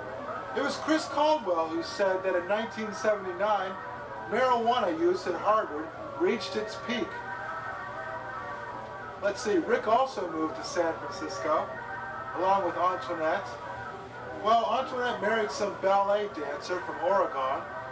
Rick got married to somebody, but later got divorced. because he cheated on her. He was working for Chris Whittle for a while, but he couldn't stand it. And he was very conservative in college, but now apparently he's pretty left-wing. Although, who knows? Maybe it's just the environment of San Francisco that made him that way. Well, there was Billy's friend, Greg, and he was one of the ether sniffers.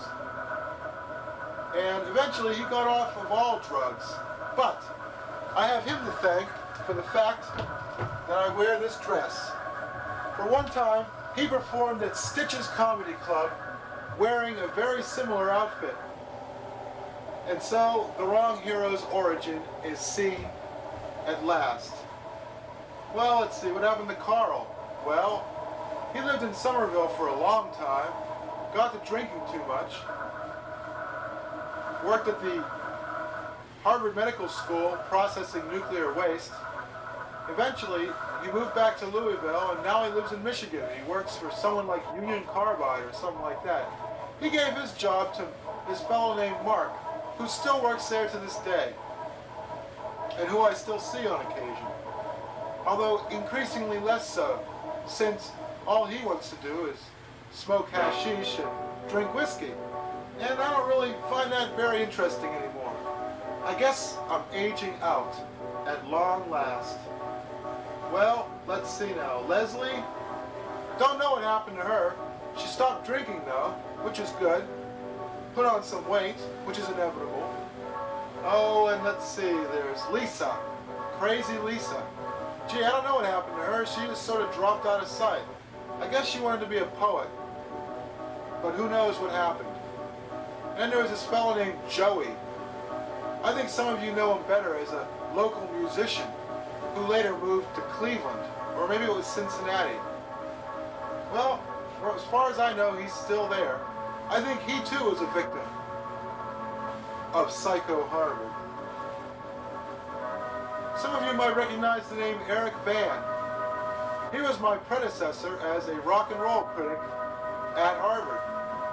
Well, he got into science fiction and nobody ever heard of him again. Let's see, Jeff, the brilliant poet? Well, as far as I know, he's still in New York City doing God knows what. Jenny? Well, I went to visit her in St. Louis, Missouri one time, and she was foolish enough to let me borrow her car. And do you know what happened? I got stopped and almost got put in jail. But Officer Pike decided to let me go, for which I will always thank him. It was Jenny that I expressed my inability to fit into society. I can no longer go back to the lower classes because I'm too educated. I can't dream of aspiring to the upper classes because of my background. The only thing that's left for me is the middle class, which is a grave, and a shallow one, much like academia. And she said, I think you take yourself too seriously. Well, maybe so. Well, there was Ashley. I ran into him on the street. I think he still lives in this town for all I know. There's Corey, who I met years later, a good friend of mine. There's a fellow named Bill, who I met through Carl, and we wrote a play together, which was presented at the Alley Theater in 1987. But then he went on to join a writing program off somewhere in the Midwest, and I haven't heard from him in almost 5 years now. Well, let's see, there's Rick Spires, and, well, he started this thing called Unidentified Flying Idea, in which he would distribute LSD for free, give hashish to former convicts, and treat them to deep back massages, which he also treated the Cambridge City Council to on one occasion. However, he was arrested, and he dropped out of sight. But if you doubt my story, talk to Sean Patrick Murphy, a well-known local individual who also knows about UFI, even though it took place over 12 years ago. Rick Spires' mentor was named Doc Humes. Doc Humes passed away sometime in 1993. There was a woman named Perry, we'll call her Perry H., from Philadelphia. She was rather well-to-do. She told me after I asked her, that she thought I was insane, and I never saw her again. Then there was Billy Ruane, who got me my job at the Middle East, for whom I have to thank for helping me present this program. They do provide major funding for it, in case you were wondering. Well, Billy's getting back into the Middle East. Who knows what's going to happen as a consequence of that. I saw Monroe Engel, the novelist and English instructor, not too long ago, but I snubbed him, even though he said hello. Only too late did I recognize who he was, but by then, he had turned away. Well, Don is still living in Section 8 housing somewhere here in Cambridge. He might be the only one actually watching this. Hi, Don. Chris? Haven't heard from him in years. John B., the fellow off in Beverly Hills, well, his father didn't like me very much. I told him of the Taoist saying, those who know don't say.